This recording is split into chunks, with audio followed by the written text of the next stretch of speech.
রসুলের জবানের একটা কথা। আমরা কথা বলি না, আপনারা কথা বলেন না। এই হাদিস মানে কথা, হাদিস মানে এই রসুলের কথাকে হাদিস বলা হয়, আর আল্লাহর কথাকে কোরআন বলা হয়, তাই না? আল্লাহর কথাকে কি বলা হয় বলেন? কোরআন। আর রসুলের কথাকে হাদিস। আর আমাদের কথাকে আমরা কথা বলি না, আমাদের কথা কথাই বলবেন, আমাদের কথা তার হাদিস বলা যাবে না। কিন্তু হাদিস অর্থই হলো কথা। তো তিনি অসংখ্য কথা বলে গিয়েছেন সাহাবায়ে আজমাইনদেরকে দ্বীনের পথে চলার জন্য, গুমরাহি হইতে বাঁচিয়া থাকার জন্য। ছোট বড় যত ধরনের গুনাহ আছে সমস্ত গুনাহ হইতে বাঁচিয়া থাকার জন্য। আর আল্লাহর যত আদেশ আছে, আল্লাহর আদেশগুলি 4 প্রকার। কয় প্রকার? ফরজ, ওয়াজিব, সুন্নত, নফল। সবাই বলেন তো কয় প্রকার?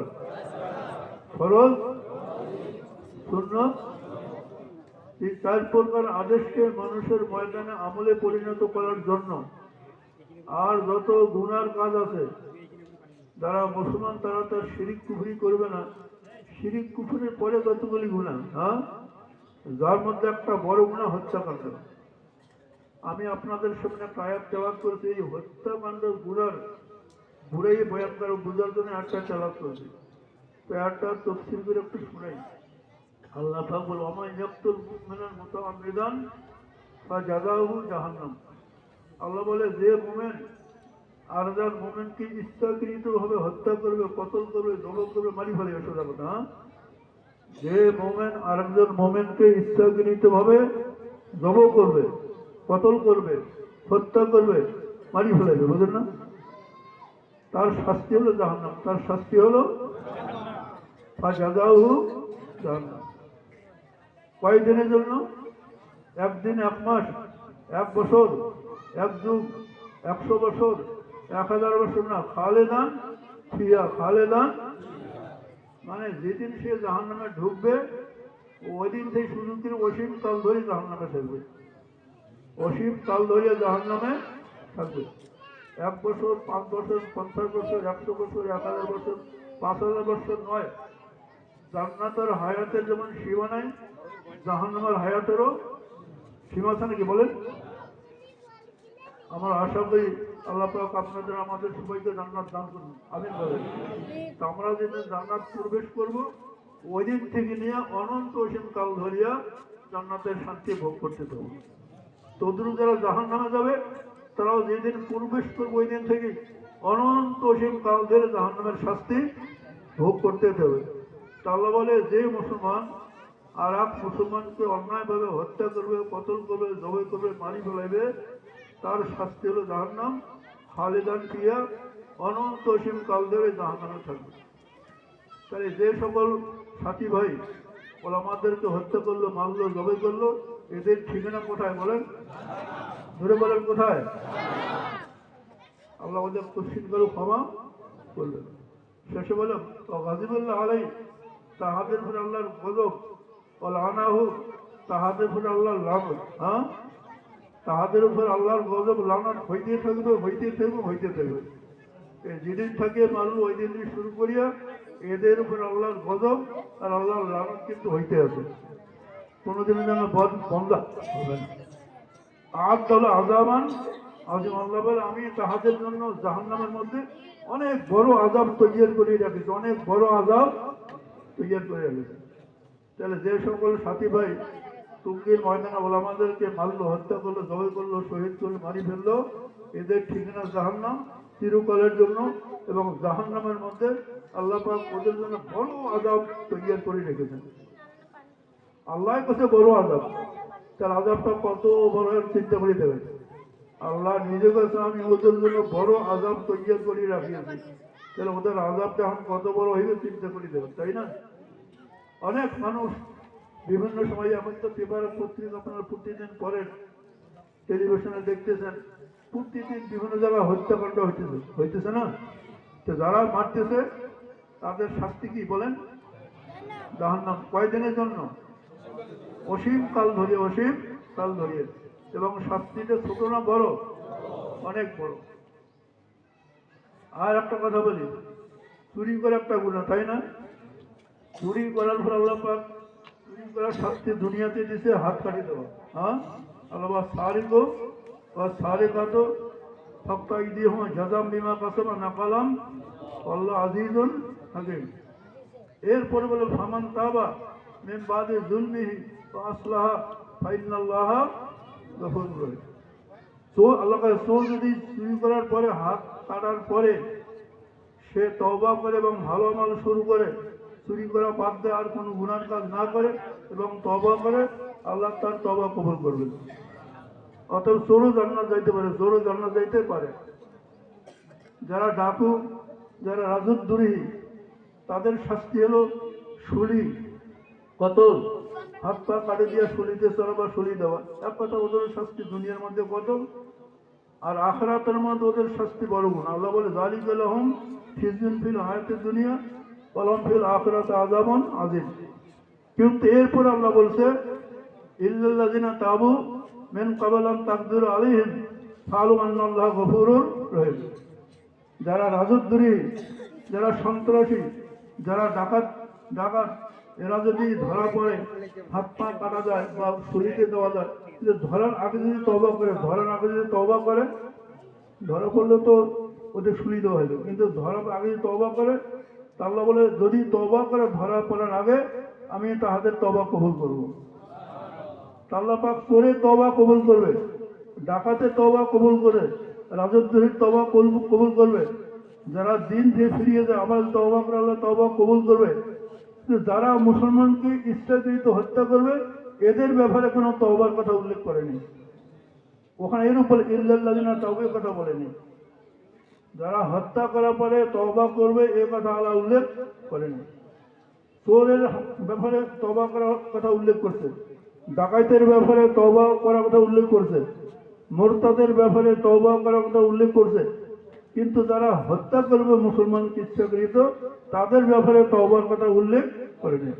তাহলে বোঝা গেল আল্লাহ এদের তওবা করলেও তওবা কোশ্চিন করলে কবুল করবে না, এটা জাহান্নামে যাবারও লাগবে, অসীম কাল ধরে জাহান্নামের শাস্তিতে ভোগ করতে হবে। অতএব এই সব লোকের সাথে সম্পর্ক রাখবেন। যদি সম্পর্ক রাখেন তো সম্পর্ক রাখার কারণে আল্লাহ পাক আপনাকেও জাহান্নাম দিয়ে দেবেন। আউযুবিল্লাহ। এই সম্পর্ক রাখার কারণে আল্লাহ পাক আপনাকেও জাহান্নামে দিয়ে দেবে। এজন্য বারবারে বলতেছি ওদের সাথে কোনো প্রকার সম্পর্ক রাখবে না। ওরা কিন্তু চিহ্নিত, আমাদের এলাকা যারা আছে ওই সব সাথী ভাই একদম সবাই চিহ্নিত আছে, সবাইকে আপনারা নাম হিসাবে জানেন, তার বাবার নাম জানেন, তার ঠিকানা ভালোভাবে জানেন। এই জন্য ওদের সাথে কোনো প্রকার সম্পর্ক রাখবেন না, সালাম দেবেন না, যে কোনো অনুষ্ঠানে দাওয়াত দেবেন না, এবং সে দাওয়াত দিলে তার দাওয়াতও কবুল করবেন না। হ্যাঁ, আর আমি ওদেরকে বলি ওরা যদি মসজিদে না আসে, এই জুমা মসজিদে, ওয়াক্তিয়া মসজিদে, জানাজার নামাজে, ঈদের মাঠে ওরা যেন অবশ্যই না আসে। ওরা যেহেতু আলেমদের শত্রু, আর এইসব জায়গা আলেমরা ইমামতি করে, তো ওরা কেন আলেমের পিছনে আসবে? হ্যাঁ, ওরা কেন ওয়াক্তিয়া আলেমের পিছনে পড়বে? ওরা কেন জুমার নামাজ আলেমের পিছনে পড়বে? ওরা কেন ঈদের নামাজ আলেমের পিছনে পড়বে? ওরা কেন জানাজার নামাজ আলেমের পিছনে পড়বে? কি ভাই কথা বলতে নাই? এই জন্য আমি ওদের অনুরোধ জানাই ওরা যেন আলেমদের পেছনে ওয়াক্তিয়া নামাজে তো শরীক না হয়, জুমার নামাজে শরীক না হয়, ঈদের নামাজে শরীক না হয়, জানাজার নামাজে শরীক না হয়। ভাই কথাগুলো যে বললো কারো দিলে কি কোনো ব্যথা পাইতেছেন নাকি? হ্যাঁ, এই কথাগুলি মনে রাখবেন, আমলে পরিণত করবেন। হাদিস শরীফ আসলে বললো হাদিস মানে তো কথা, রসুলের কথাকে হাদিস বলা হয়। হাদিস আসলে কোরআন মাজিদের ব্যাখ্যা, আর কোরআন মাজিদ আল্লাহর কালাম, তার ব্যাখ্যা হলো হাদিস শরীফ। এজন্য কোরআন বুঝতে হলে হাদিস পড়তে হয়। আপনি যদি চান আমি সঠিকভাবে কোরআন মাজিদ বুঝবো, তাহলে আপনাকে হাদিস শরীফ পড়তে হবে। হাদিস না পড়া পর্যন্ত কোনো একটা মানুষ সঠিকভাবে কোরআন মাজিদ বুঝতে পারে না। প্রতিটা মুসলমানের জন্য আল্লাহ পাক ইলমে দ্বীনকে শিক্ষা করা প্রাথমিক পর্যায়ে খরচ করেছেন, তারপরে ওয়াজিব, তারপরে সুন্নত, তারপরে নফল। আমরা যদি নফল সুন্নত পরিমাণ ইলমে দ্বীন শিক্ষা করতে নাও পারি, যেটা ফরজ ওয়াজিব অতটুকু ইলমে দ্বীন অবশ্যই শিক্ষা করি, নিজেও শিখি, বাচ্চাদেরকেও শিখাই। এটা মনে করবেন না যে এইসব মাদ্রাসা পড়িয়া কি লাভ, পড়িয়া কি লাভ? এরা কি করতেছে? এই অতীতকালে অনেকগুলি লোকের কথা শুনে গেছিল, এরা এই নতুন নতুন প্রজন্মকে কি বানাচ্ছে? অনেক মানুষের মন্তব্য করছিল, কি মন্তব্য করছিল? জঙ্গি না, আর একটা মানে বেকার বানাচ্ছে, বেকার। এরা নতুন নতুন প্রজন্মকে এগুলো মাদ্রাসা পড়িয়া বেকার বানাচ্ছে আর সওয়ালি বানাচ্ছে, বেকার বানাচ্ছে আর কথাটা একই করেন। এরা আসলে বেকার নয়। ফেরেশতা বললেন, ফেরেশতা মানেন? ফেরেশতাকে মানেন না? ফেরেশতাকে বিশ্বাস করেন না? আল্লাহ বলে আমানতু বিল্লাহি ওয়া মালাইকাতিহি। ইমানে মুফাসসালি শুরুতে আছে আমানতু বিল্লাহি ওয়া মালাইকাতিহি। আল্লাহ পাক লক্ষ লক্ষ নয়, কোটি কোটি কোটি কোটি ফেরেশতা সৃষ্টি করেছেন। একটা মানুষের জন্য আল্লাহ হাজার হাজার ফেরেশতা সৃষ্টি করেছেন। একটা মানুষের দেখভালের জন্য, তার মাল সামান দেখার জন্য, তার হেফাজতের জন্য, তার পরিবারের হেফাজতের জন্য, তার মালামালের হেফাজতের জন্য হাজার হাজার ফেরেশতা সৃষ্টি করবেন। এবং তার আমল দেখার জন্য এবং লেখার জন্য আল্লাহ পাক হাজার হাজার ফেরেশতা সৃষ্টি করবেন। আল্লাহ বলে কেরামান কাতিবিনা ইয়ালামুনা মা।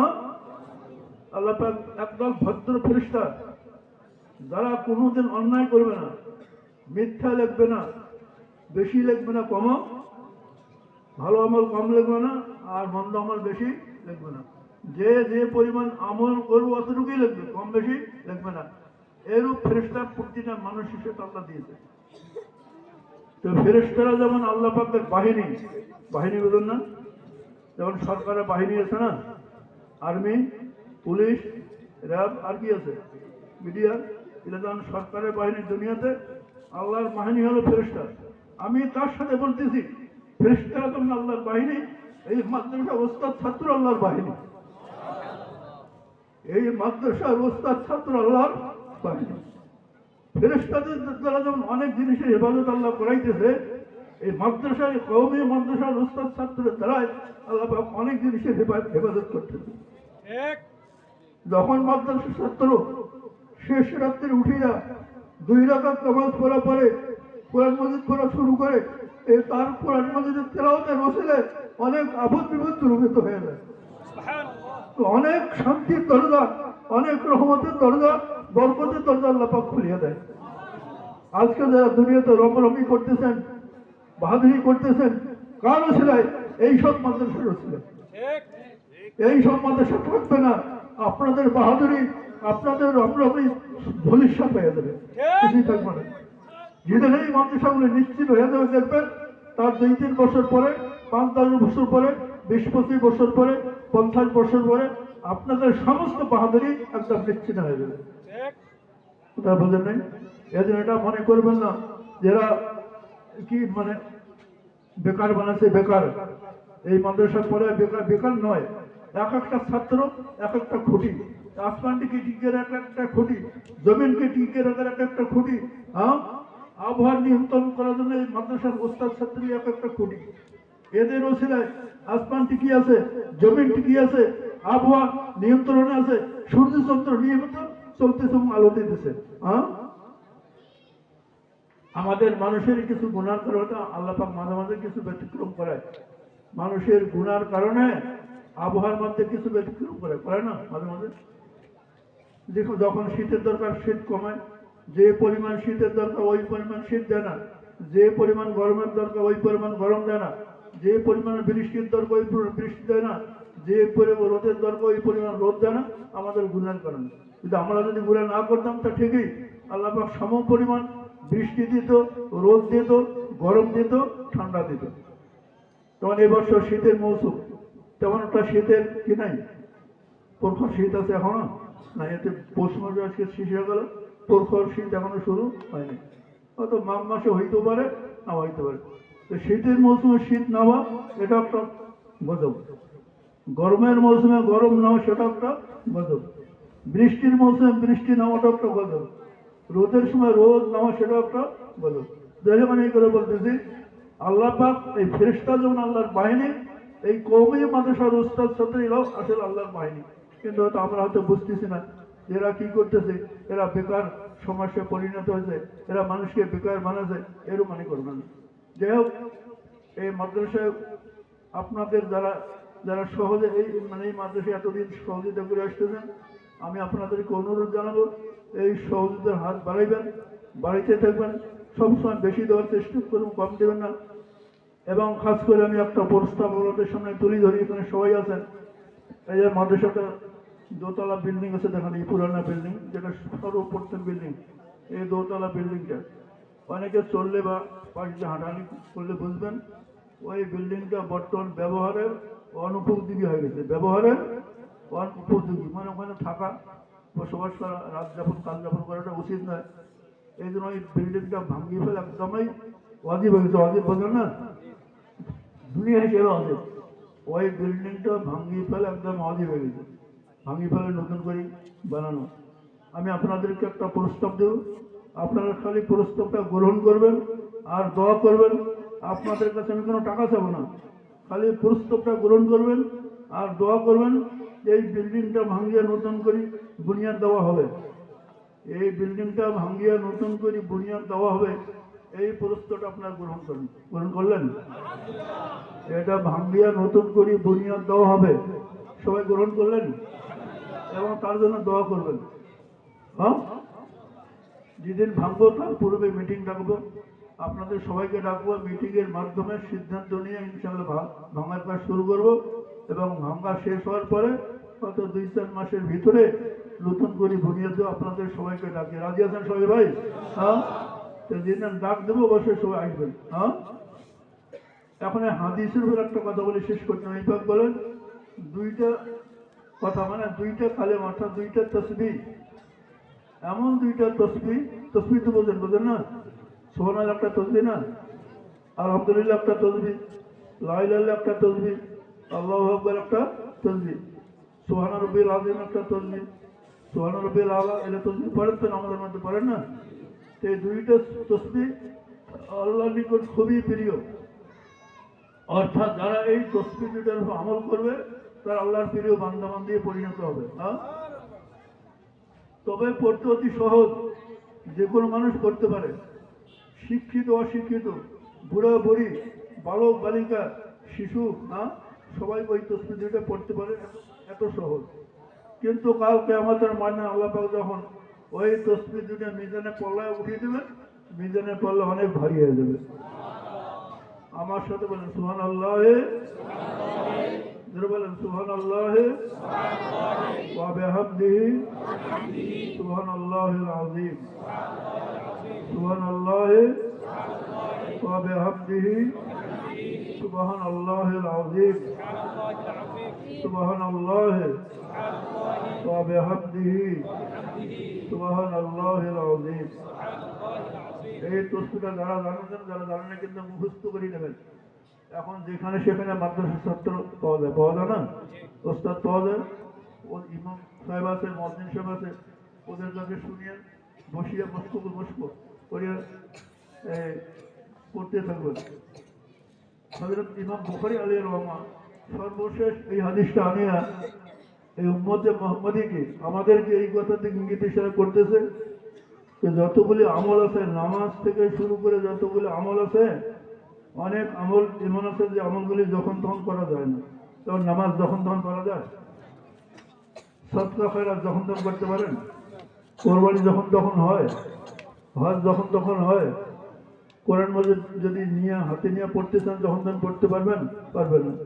কিন্তু এমন দুইটা তসবিহ নবী তোমাদেরকে শিক্ষা দিছে, এই তসবিহ দুইটা যখন তখন পড়তে পারেন, নামাজের পরে পড়তে পারেন, ঘুমের বিছানায় বসিয়ে পড়তে পারেন, শুয়েও পড়তে পারেন, যতক্ষণ ঘুম যান নেই, তাই না? মাঠে কাজ করতেছেন, কাজ করার অবস্থায় পড়তে পারেন, রাস্তা ভ্যান রিক্সা চলাইতেছেন, ভ্যান রিক্সা চলা অবস্থায় পড়তে পারেন, দোকানদারি করতেছেন, মাল মাপিয়ে দিতেছেন, টাকা গণিয়ে নিতেছেন, তখন এই তসবিহ দুইটা পড়তে পারেন। মানে সর্ব অবস্থায় তসবিহ দুইটা পড়তে পারেন, কোনো সন্দেহ নেই। কি ভাই সন্দেহ আছে? এজন্য তসবিহ দুটো সবাই আমল করবেন, ইনশাআল্লাহ পাক আপনাদেরকে অনেক সব দান করবেন। ইয়াও হইতে পারে যে কাল কিয়ামতের দিনে এই তসবিহ দুটোর ওসিলা আল্লাহ পাক আপনাদের নাজাতের ফয়সালা দিয়ে।